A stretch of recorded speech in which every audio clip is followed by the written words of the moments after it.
Donc je vais commencer par vous présenter les parties de ce kotanto. Donc déjà, kotanto, ça veut dire un tanto court. Ko, ça veut dire court. Donc là, c'est une forme plus courte du tanto. Donc nous avons le furo, la saya en japonais, le manche, qui sur les katanas on appelle tsuka, mais qui sous-entend souvent une monture beaucoup plus complexe avec de nombreuses pièces et toute une monture très codifiée. La goupille en bambou, c'est le mekugi, c'est celle qui permet de bloquer la lame dans le manche. Ici nous avons une garde, donc je me suis amusé à faire une garde en bois précieux du Brésil. Normalement ce sont des gardes en métal, que ce soit du fer, du cuivre, du bronze. Là nous avons un tressage en ficelle de coton laqué. Donc il y a une face comme ceci et l'autre face comme cela. Sur le fourreau, j'ai deux renforts en ficelle de lin, laqué également. L'ensemble du fourreau est laqué aussi. Là nous avons le koiguchi en cuivre. Donc le koiguchi, c'est la partie qui vient, l'embouchure du fourreau. Donc là j'ai fait un koiguchi en cuivre à la main avec un style très brut, presque un peu, on pourrait dire guerrier. Concernant la forme de la lame, son origine, je me suis inspiré d'un très célèbre forgeron qui s'appelle Masamune, si ce n'est le plus célèbre, mais par contre d'une forme de tanto assez rare qui a été faite par ce forgeron.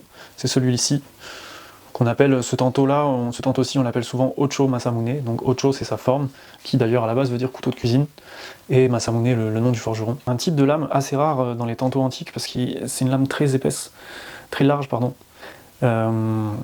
donc, et qu'on voit assez rarement, qui a été peu repris à ma connaissance par d'autres forgerons. Sur ce modèle, il me semble que l'original a une longueur environ de 23 cm. Donc là j'ai repris les mêmes proportions, mais sur une lame de 15 cm. Donc ce modèle-ci est disponible en personnalisation sur mon site. Donc le fourreau et le bois du manche sont en tilleul. Pourquoi cette essence? Parce que c'est une essence qui ne comporte pas de tanin. Ça évite que la lame rouille. Mais par contre c'est une essence qui est assez tendre. Donc, la laque qu'on vient passer sur plusieurs couches va permettre de durcir et d'imperméabiliser le bois. Le domaine de la laque à lui-même c'est un métier aussi, donc c'est très long, ça demande beaucoup de pratique, de connaissances, et c'est très long notamment à cause des temps de séchage qui demandent une hygrométrie et une température ambiante précise, et donc on doit attendre ensuite en général au moins une journée ou plus entre chaque couche, le temps que ça sèche, avant de venir poncer, puis à nouveau poser une autre couche. Là, sur ce fourreau, il y a 8 couches, il y a eu plusieurs types de mélanges de laque qui ont été posés. Donc là, je ne sais pas si on voit bien, mais j'ai gardé quelques reflets du bois, donc qui sont légèrement colorés par la laque. Là, on a le koiguchi en cuivre, donc qui est un renfort en fait de l'embouchure du fourreau.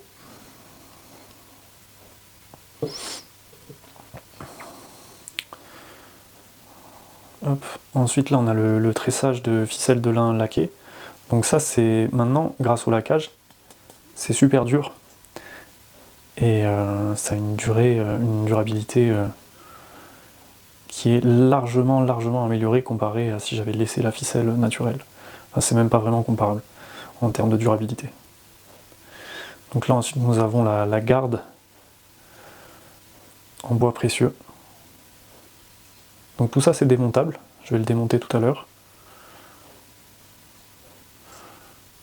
J'ai fait aussi dans le même bois une petite pièce ici qui vient faire le raccord. Et ensuite nous avons la lame qui a subi une trempe sélective à l'argile. Alors là c'est quelque chose d'assez difficile à vous montrer à la caméra, mais on peut voir ici la ligne de trempe. On est ici sur un vieil acier ressort de charrette, un acier qui est plus que centenaire, peut-être multicentenaire, mais voilà, je dirais un peu plus d'une centaine d'années. Donc on peut voir, tant bien que mal à la caméra, la ligne de trempe et les couches de l'acier. Pas facile à vous montrer. Ça c'est quelque chose qui se voit beaucoup mieux à l'œil nu en jouant avec la lumière. Voilà, là on peut le voir à nouveau. Donc là le but c'est pas de faire une ligne de trempe très visible, très exagérée, mais d'avoir une ligne de trempe assez discrète et qui se rapproche le plus d'un polissage traditionnel. Pour le dos, comme pour la plupart de mes lames, on est sur un brut de lime. Donc un dos assez épais, hein, c'est un poignard à la base, donc faut que ce soit bien costaud. On a un beau tranchant.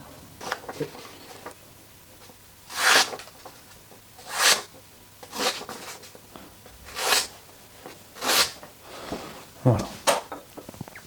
Alors on va venir démonter cette lame. Hop. Donc là je retire la goupille, le mekugi. Donc là aussi qui a été façonné à la main et à partir d'un vieux bambou, un bambou vieilli.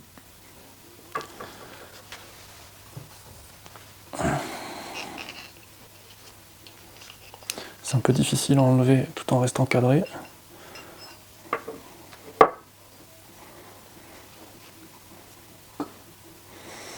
Voilà, là donc nous avons la lame mise à nu. Traditionnellement, pour les sabres japonais, on aime mettre la lame à nu pour pouvoir l'admirer. Admirer le travail de forge et le travail du polisseur. Donc là on peut voir plusieurs choses. Donc on peut voir des légères strates qui sont le résultat du laminage de l'acier. On peut voir aussi comme des vaguelettes, donc ça c'est dû à la trempe. Donc là on est sur une trempe à l'eau. La trempe à l'eau ça donne un tranchant plus dur, mais c'est aussi plus de risque pour le forgeron lorsqu'il trempe, parce que si la forge n'a pas été réalisée parfaitement, c'est là que ça casse. Là où ça ne casse pas forcément à l'huile.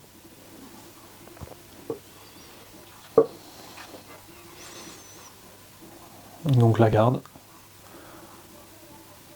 C'est un bois précieux du Brésil qui m'a été donné par un ami qui fabrique des guitares. C'est un bois qui aujourd'hui est en voie d'extinction.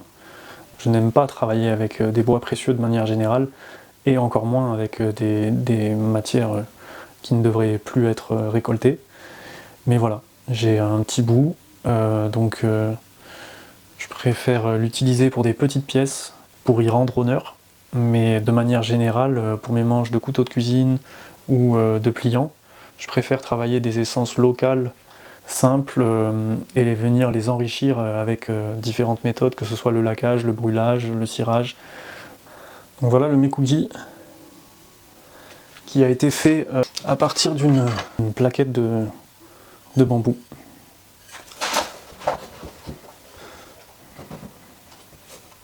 Donc ça c'est un des rares matériaux que j'ai importé du Japon. C'est un vieux bambou vieilli exprès pour faire des mekugi de katana. J'importe très peu de choses du Japon, mais ça en fait partie. C'est petit, c'est léger, avec une plaquette je vais pouvoir en faire des dizaines. La poignée, maintenant qu'elle est désolidarisée. Donc là c'est le bois naturel, laqué, mais sans ficelle. Et là c'est le ficelage. Voilà, c'est un ficelage assez simple, hein, mais qui est assez agréable en main, parce que cette partie vient se loger dans le creux de la main, et c'est assez agréable pour la tenue en main. La petite pièce ici, et voilà.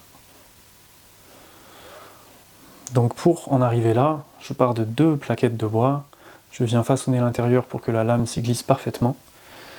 Ensuite, je viens coller ces 2 plaquettes avec une colle naturelle, soit seulement à base de riz, soit à base de colle de riz et de laque, que je mélange. Ça s'appelle Nori Urushi. Ensuite, je viens les ficeler ensemble, les serrer, et j'obtiens mon collage. Et à partir de là, je peux travailler mon bois pour lui donner sa forme extérieure. Donc là, je viens de... Hop, je remets la goupille. Je viendrai graisser la lame ensuite tout à l'heure, comme je l'ai touché avec les doigts. Donc pour mettre la lame dans son fourreau, on vient poser le dos de la lame contre l'intérieur du fourreau et on le fait glisser de manière à protéger le tranchant et son polissage. Et voilà.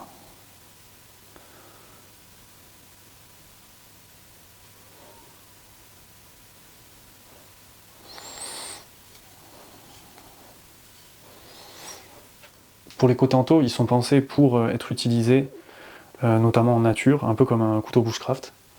Après, ça peut très bien être un couteau de collection ou différents usages. On peut même imaginer un couteau pour la pratique des arts martiaux. Voilà, c'est fini pour la présentation de ce Kotanto. C'est un modèle que je propose sur mesure. Si vous êtes intéressé par un projet, je vous invite à aller sur mon site. En quelques clics, vous pouvez choisir toutes les options et ça vous donne une idée du projet. Et je vous dis à très vite pour une nouvelle vidéo.